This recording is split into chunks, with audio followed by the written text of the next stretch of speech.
Hello दोस्तों, math करनी channel में आपका स्वागत और अभिनंदन है।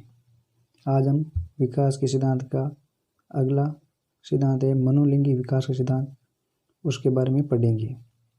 इस सिद्धांत के प्रवर्तक माने जाते हैं सिगमंड फ्राइड, निवासी ऑस्ट्रिया के। सिगमंड फ्राइड ने इस अवस्था में बालक के विकास में काम शक्ति को या काम प्रवृत्ति को महत्वपूर्ण स्थान माना है। काम शक्ति का अर्थ होता है लिबिडो। लिबिडो स्वयं का अर्थ होता है सुख। इस सुख के अंतर्गत प्रेम, स्नेह, मोह बालों को मिलना बहुत ही ज़्यादा जरूरी है। अगर ये नहीं मिलते हैं तो बालक का विकास पूर्ण रूप से नहीं होता है। इस सिद्धांत में मनोलिंगी विकास की 5 अवस्थाएं हैं, जो कि हमने स्त्री के माध्यम से आपको अच्छी तरह से समझाया है और वो आपको याद करने में बहुत ही आसानी होगी। ट्रिक इस प्रकार के मन से मूल अदृश्य हो गई इंद्रियों से। अब स्त्री का विवरण देखो।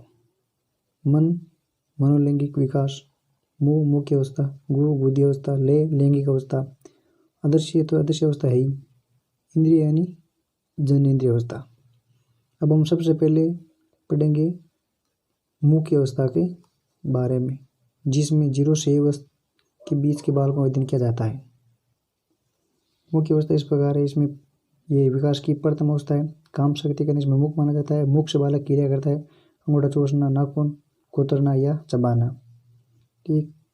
अब हम अगली अवस्था पढ़ेंगे गुदी अवस्था। गुदी अवस्था के अंतर्गत 1 से 3 वर्ष तक के बीच के बालकों का अध्ययन किया जाता है और मनोलिंगी विकास की दूसरी अवस्था है। काम शक्ति के अंदर इसके गुदा माना जाता है। मुख्य क्रिया इसमें मलमूत्र त्यागना होता है। रोकर रखकर उसमें आनंद महसूस करता है बालक।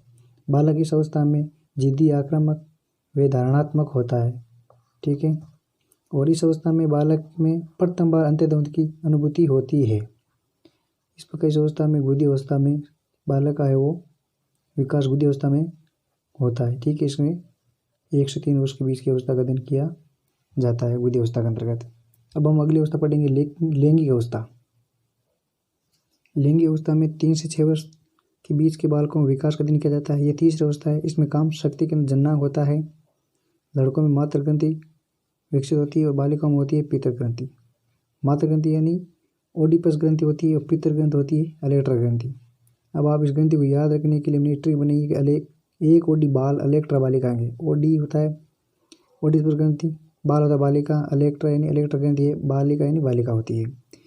इस अवस्था के अंतर्गत विपरीत लिंग के प्रति ईर्ष्या का भाव होता है। ठीक। अब यह चौथी अवस्था अदृश्य अवस्था या प्रसुप्त अवस्था। इसमें 6 से 12 वर्ष के बीच बालकों के विकास अध्ययन किया जाता है। मनोलिंगी विकास की चौथी अवस्था है। काम शक्ति इसके अंतर्गत अदृश्य हो जाती है यानी विलुप्त हो जाती है। ये शरीर के किसी भी भाग में नहीं पाई जाती है। यह समलिंगी विकास की अवस्था है। यह समलिंगी अवस्था है। बालक सामाजिक कार्यों और हम उम्र के बच्चों के साथ खेल करके अदृश्य काम शक्ति की संतुष्टि प्राप्त करता है। यह अदृश्य अवस्था या प्रसुप्त अवस्था जो कि मनोलिंगी विकास की चौथी अवस्था है। अब हम अंतिम अवस्था पढ़ेंगे जनेंद्रिय अवस्था। इस अवस्था के अंतर्गत 12 या 12 वर्ष से ऊपर के बालकों के विकास का अध्ययन किया जाता है और यह है अंतिम अवस्था। इसमें काम शक्ति के अंदर जनेंद्रियां होती है या जनेंद्रिय को माना जाता है। इसमें हार्मोन्स का निर्माण होने लगता है जिसका उपयोग संतानोत्पत्ति के लिए किया जाता है। विपरीत लिंग के प्रति इसमें आकर्षण का भाव होता है जो कि बहुत ही तीव्र होता है। इस बार ये दूसरा सिद्धांत हमने पढ़ा आज। रीड के अंदर सिलेबस मनोविज्ञान में जितने भी सिद्धांत है उनको इस चैनल पर आपको अच्छी तरह से पढ़ाया जाएगा। ओके, थैंक यू, धन्यवाद।